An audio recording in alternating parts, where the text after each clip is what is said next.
La Coupe d'Afrique des Nations. Quelle compétition historique. Ah, les gars, parlons un peu de cette finale d'hier.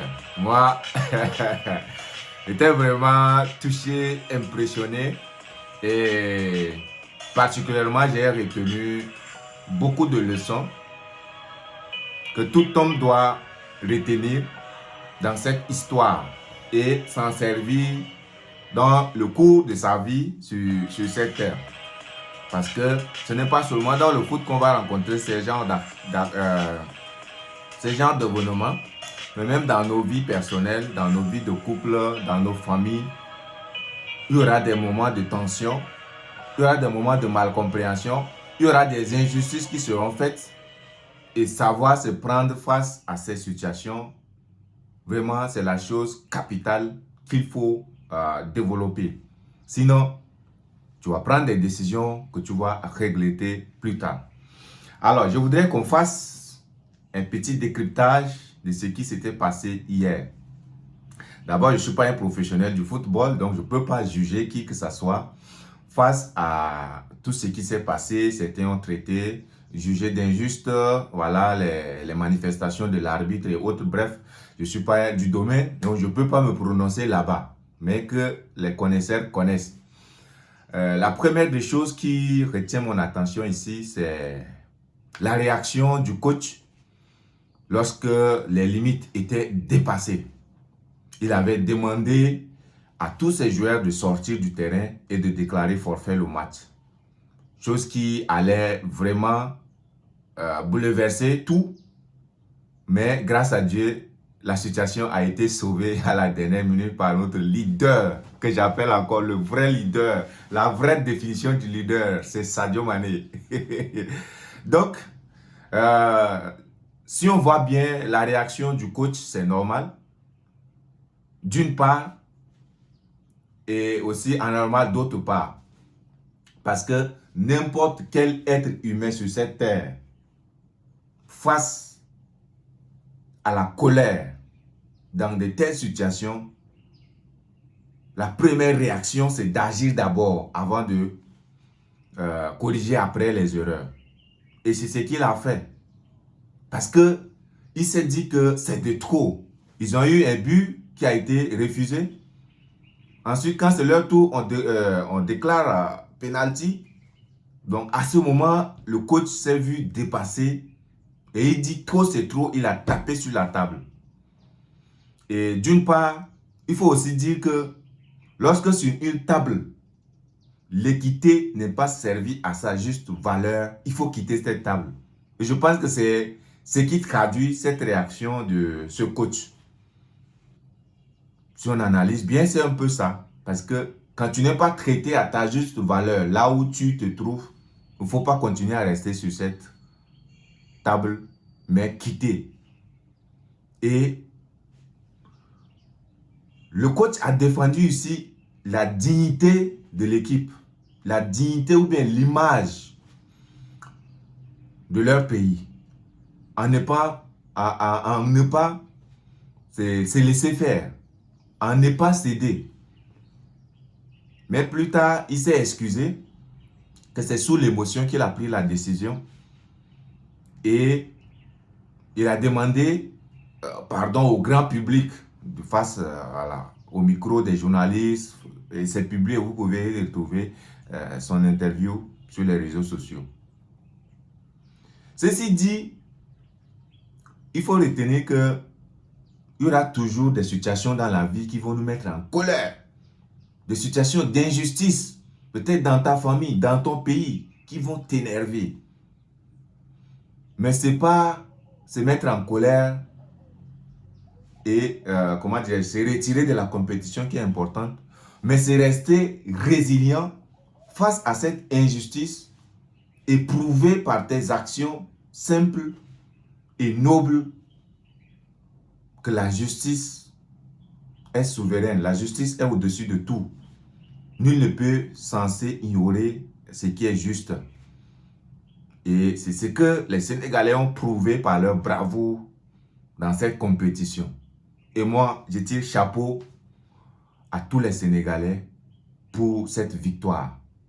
Toute l'Afrique est fière de vous pour ce qui est passé, pour ce qui s'était passé. L'autre leçon que j'ai, donc la première leçon qu'il faut retenir déjà, d'abord sur la décision du coach, c'est que quand ça ne marche pas, il faut oser taper sur la table pour que les choses changent. Et c'est ce qu'il a fait, même si quelque part la décision n'était pas bien appréciée aux yeux du monde. Sa décision, si vous analysez bien, a aidé à beaucoup de choses. Et les joueurs se sont retirés, ils ont eu le temps de prendre un peu du souffle, renforcer l'énergie. Et il faut retenir qu'il y a une histoire de psychologie qui s'est passée dans ce jeu.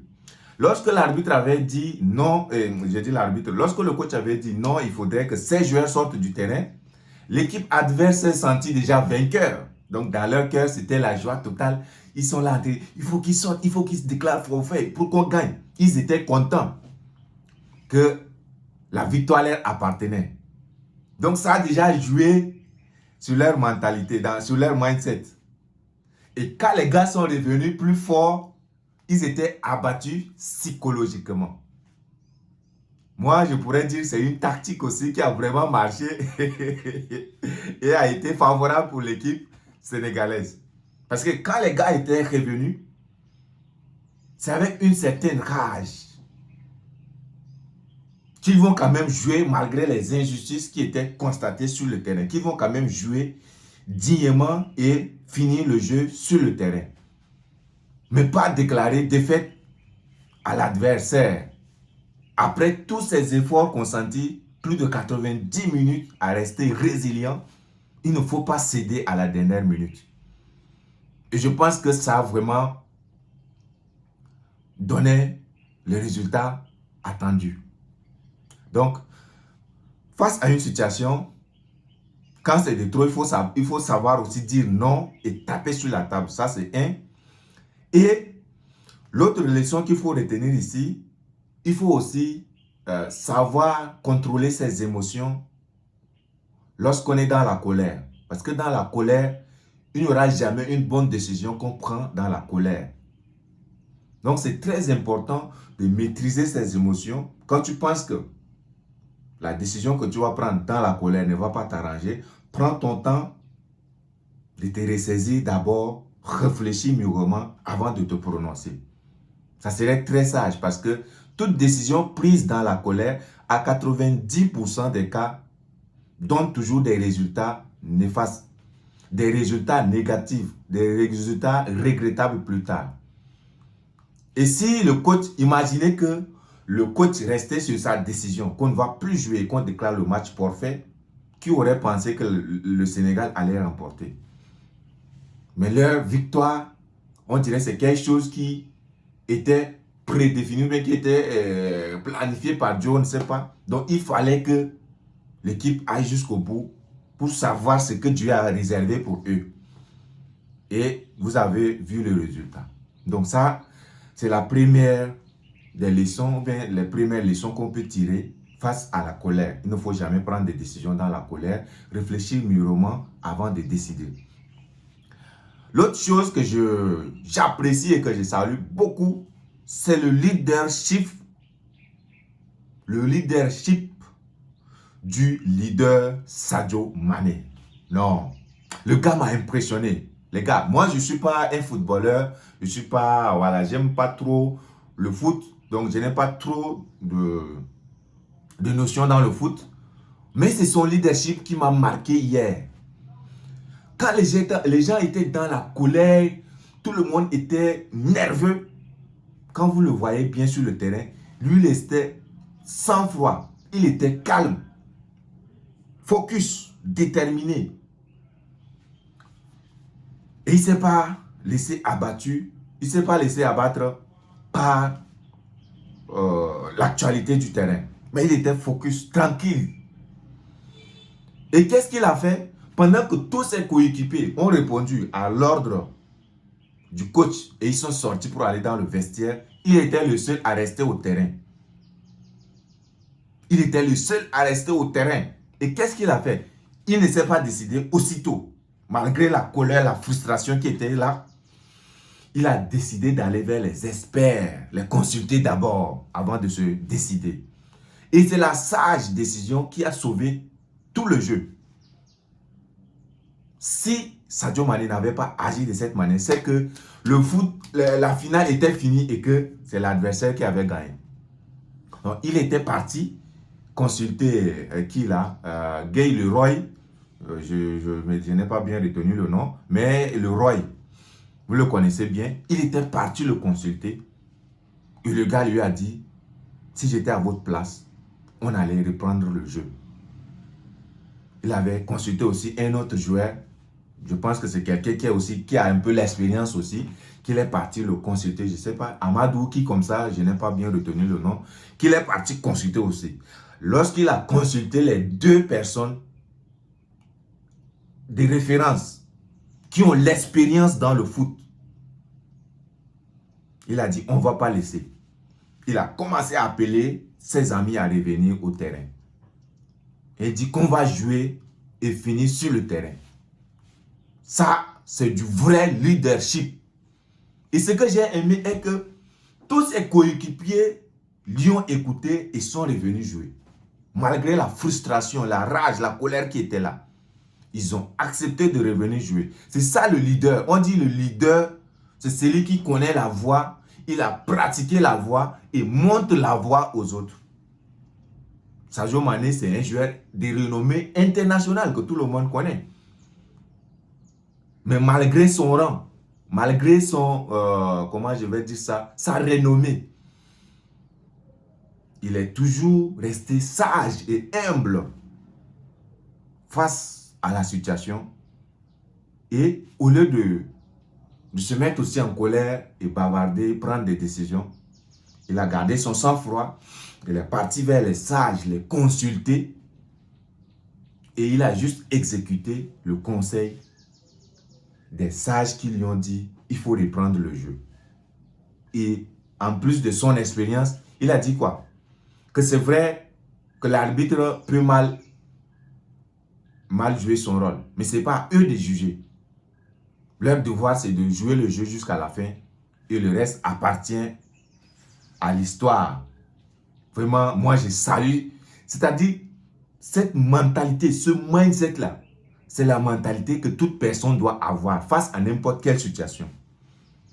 Parce que tout se joue ici, dans le mental. Tout est dans la tête. C'est pourquoi je dis toujours sur cette chaîne, la chose la plus précieuse qu'il faut beaucoup investir dedans, c'est dans votre tête. Cette petite boîte-là, il faut beaucoup investir.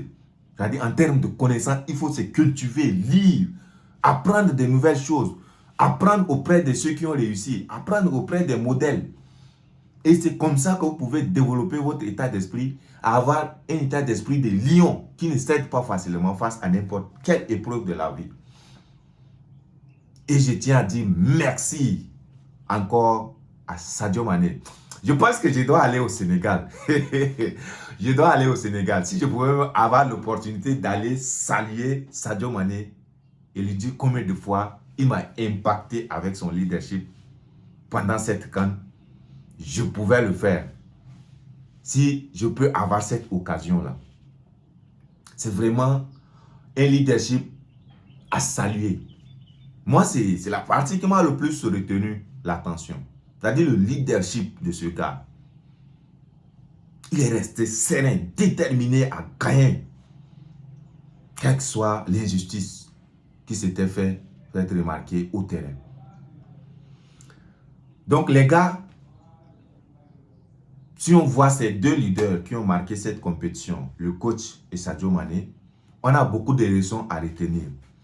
Face à la colère, n'agis pas sous la colère. Prends ton temps de réfléchir. Si tu es seul, au cas où tu as la possibilité de consulter quelqu'un d'expert, comme l'a fait notre leader Sadio Mané, consulte d'abord ceux qui ont plus d'expérience dans la chose que toi. Consulte-les pour avoir leur avis et analyse leur avis en fonction de toi. Prends maintenant la décision qui va être meilleure pour toi et pour ton équipe. C'est ça, être un leader. J'ai aussi retenu qu'il ne faut jamais céder face à l'injustice. Jamais. Il faut rester résilient, quel que soit le degré d'injustice qu'on te fait subir dans la vie. Ce sont tes actions, tes déterminations, ta résilience qui fera de toi un héros demain. Mais quand tu fais face à l'injustice et que tu dis trop, c'est trop, j'abandonne, je quitte le pays est injuste. Je vous assure, dans cette vie-là, la nature sera toujours injuste contre vous. Parce que nous sommes dans un monde où chacun défend ses intérêts. On ne voit pas l'intérêt collectif, on ne voit pas l'intérêt d'autrui. C'est ses propres intérêts d'abord qu'on voit. Donc, s'il faut que les gens soient injustes contre vous pour défendre leurs intérêts, ils vont le faire. Mais si tu cèdes, c'est que tu as tout gâté. Donc, toi aussi, tu dois combattre cette injustice avec ta résilience, avec ta détermination, à montrer à ces gens-là que ce qu'ils font, ce n'est pas juste. Et lorsque tu vas remporter cette victoire, toi-même, tu seras fier, tu seras digne de toi demain. L'histoire va retenir que tu as été résilient jusqu'à la victoire. Bref, c'est une CAN, c'est une coupe qui reste à jamais gravée dans l'histoire du football africain et qu'on a retenu beaucoup de leçons très pertinentes que n'importe quelle personne doit savoir les analyser, les noter et les appliquer dans sa vie quotidienne. Si tu as retenu quelque chose de cette vidéo, dis en commentaire ton témoignage face à tout ce qui était passé. Est-ce que le but qui a été annulé du côté du Sénégal est vraiment vrai? Est-ce que le penalty qui était accordé est réellement vrai? Est-ce que la décision de l'arbitre face à toutes ces situations, est-ce que ces décisions sont vraiment claires et normales? Dis ton avis aussi en commentaire. Les gens pourront venir lire et ça pourra aider à combattre aussi l'injustice d'une manière ou d'une autre. Sur ce, à très bientôt pour une autre vidéo. Ciao, ciao.